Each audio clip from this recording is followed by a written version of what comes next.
Hello again, welcome back. Right, we've got the queens and the kings in their right places. Let's start putting the other pieces in position. First of all, we've got the rooks. The rooks are very powerful pieces, as we'll see later on. On a clear board, they've got the ability to traverse from one end of the board to the other.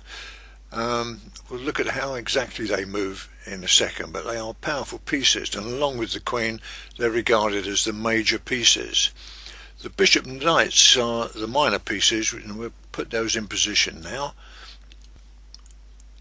The bishops go next to the royal couple, and you'll notice that you've got one bishop that's on a white square and one on a black square, and together they can actually cover every square on the board, but individually they can only ever arrive at one coloured square. This black squared bishop here can never end up on a white square because they travel diagonally.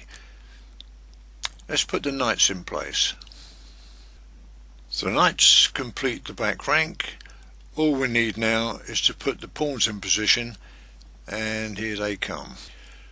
So here are all the foot soldiers, the good old infantry, much maligned pawns, very important little pieces they are, as we'll see. But that's the actual starting position for a game of chess. We're actually ready to play, except you and I are not ready to play because we don't have any idea yet of the relative values of these pieces, and we don't know how they move because we've got 6 different ones here: king, queen, bishop, knight, rook, pawn, and they all move in a different way. So let's have a look at how they move, starting with the king.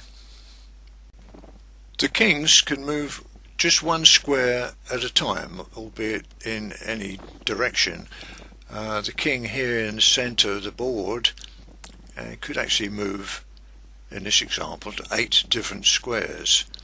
On the edge of the board there are only 5 moves available, and if a king is in the corner, it's only got 3 possible squares to move to. So it's a very plodding, slow moving piece, unlike the queens and the bishops and the rooks. But once the board clears, and this happens in perhaps half of chess games, we're down to kings and pawns only, then it can be a very formidable fighting piece. But for the first part of the game and through most middle games as well, it's tucked safely well out of the way because the whole game depends upon its safety. So let's look at the queens. The queen moves like the king in 8 different directions, but of course it has the scope to, if there's nothing in the way, going right from one side of the board to the other. So it's a very, very powerful piece, the most powerful piece. The king is the most important piece, but the queen is the most powerful. And you have to be very careful because it can zap across and affect you in lots of nasty ways, hitting 2 or 3 things at the same time. So that's the queen. Let's have a look at how its movements are curtailed with other pieces being in the way. Here the yellow arrows indicate that its movements are now restricted. The queen can't move past its own pawns. Here we've got pawn on c4, d3, we've got a bishop on e2, we've got pawns over here on g2 and h2, and the queen can't jump over the pieces, and it can't land on a square where it's got another piece. So it's limited in its movements here. The black pieces in this example are also limiting its scope. It can't jump across these at all.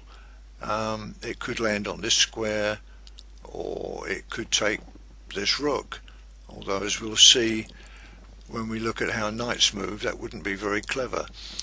The queen could actually land on this square and remove the knight from the board. We haven't looked how these pieces move. We do know how kings move, so do you think it would be a good idea if the queen went along this diagonal and said check? Check being threat of capture of the king, well, I think you probably get the idea that that would not be a good move, because it's gone in unsupported and the king could just take the queen by moving onto this square here and saying thank you very much. So that's how the queens move on the ranks, files and on the diagonals. Here we've got an example of how a queen could checkmate the opposing king. In this case it's the white king that's coming off worst.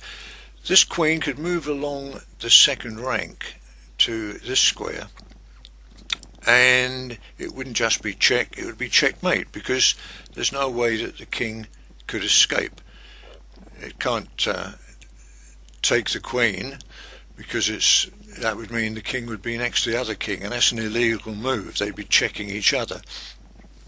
It can't move to the side, or it can move to the side, but that wouldn't escape check either. So that would be the end of the game.